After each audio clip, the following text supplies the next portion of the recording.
உன் ஃப்ரெண்ட் யாருன்னு சொல்லு, உன்னை பற்றி சொல்கிறேன் அப்படின்னு முன்னாடி சொல்கிறத நம்ம கேட்டிருப்போம்.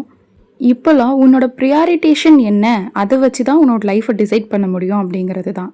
மொபைல் ஃபோனா, இல்லை கேமா, தேவையில்லாத ஃப்ரெண்ட்ஷிப்பா, தேவையில்லாத கெட்ட பழக்கங்களா, முன்னேறணும்னு நினைக்கிற தாட்டா, படிக்கணும் நல்ல வேலைக்கு போகணுங்கிற தாட்டா, இல்லை ஜாலியாக என்டர்டெயின்மெண்ட் பண்ணிவிட்டு சும்மா ஜஸ்ட்டு சினிமா அந்த மாதிரி டைம் ஸ்பெண்ட் பண்ணிவிட்டு போகிறதா, டெம்ப்ரவரி ஹாப்பினஸா, இல்லை ஹார்ட் ஒர்க் பண்ணி கிடைக்கிற ஃப்ரூட்ஃபுல்லான ஒரு லைஃபா.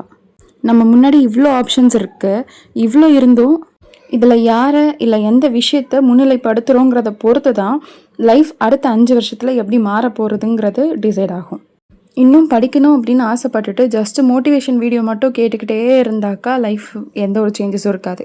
எப்போ நம்ம கேட்டதெல்லாம் நம்ம லைஃப்பில் இம்ப்ளிமெண்ட் பண்ண பண்ணுறோமோ அப்போ தான் அதில் ஒரு சேஞ்ச் கிடைக்கும். அப்புறம் கூடிய சீக்கிரத்தில் அதோட ரிசல்ட்டும் பர்ஃபெக்டாக வந்துடும்.